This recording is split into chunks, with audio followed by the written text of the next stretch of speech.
The first book of Samuel, otherwise called the first book of the Kings. Chapter 1.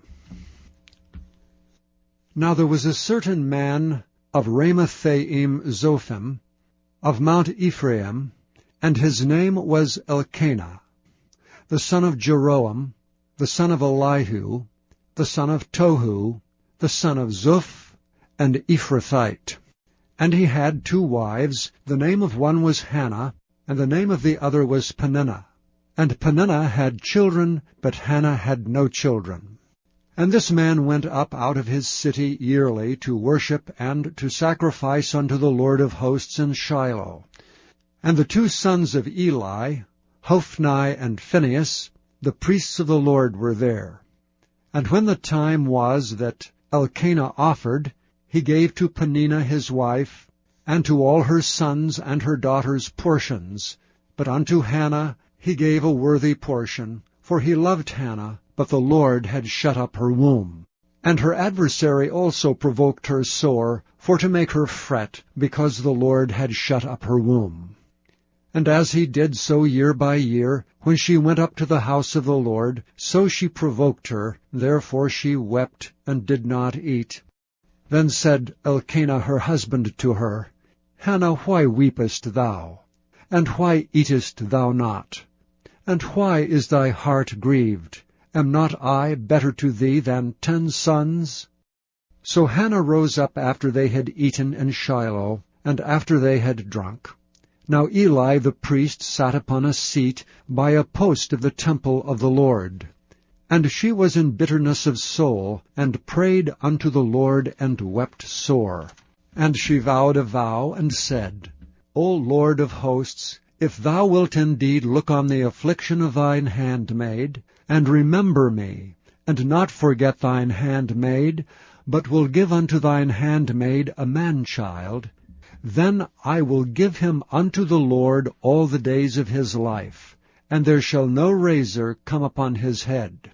And it came to pass, as she continued praying before the Lord, that Eli marked her mouth. Now Hannah she spake in her heart, only her lips moved, but her voice was not heard.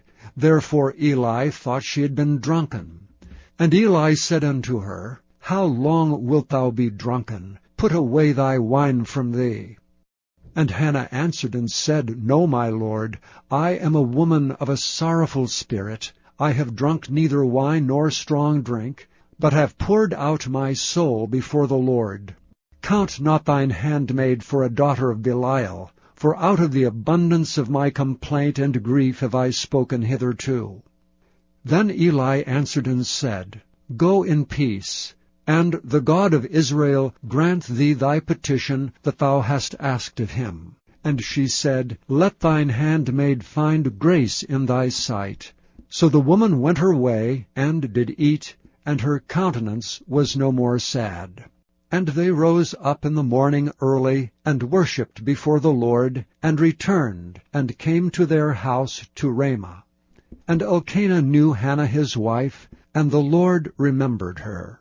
Wherefore it came to pass, when the time was come about after Hannah had conceived, that she bare a son, and called his name Samuel, saying, Because I have asked him of the Lord. And the man Elkanah and all his house went up to offer unto the Lord the yearly sacrifice and his vow. But Hannah went not up, for she said unto her husband, I will not go up until the child be weaned, and then I will bring him, that he may appear before the Lord, and there abide forever. And Elkanah her husband said unto her, Do what seemeth thee good. Tarry until thou have weaned him. Only the Lord establish his word. So the woman abode, and gave her son suck until she weaned him. And when she had weaned him, she took him up with her with 3 bullocks, and 1 ephah of flour, and a bottle of wine, and brought him unto the house of the Lord in Shiloh. And the child was young. And they slew a bullock, and brought the child to Eli. And she said, O my Lord, as thy soul liveth, my Lord, I am the woman that stood by thee here praying unto the Lord. For this child I prayed, And the Lord hath given me my petition which I asked of him. Therefore also I have lent him to the Lord. As long as he liveth he shall be lent to the Lord. And he worshipped the Lord there.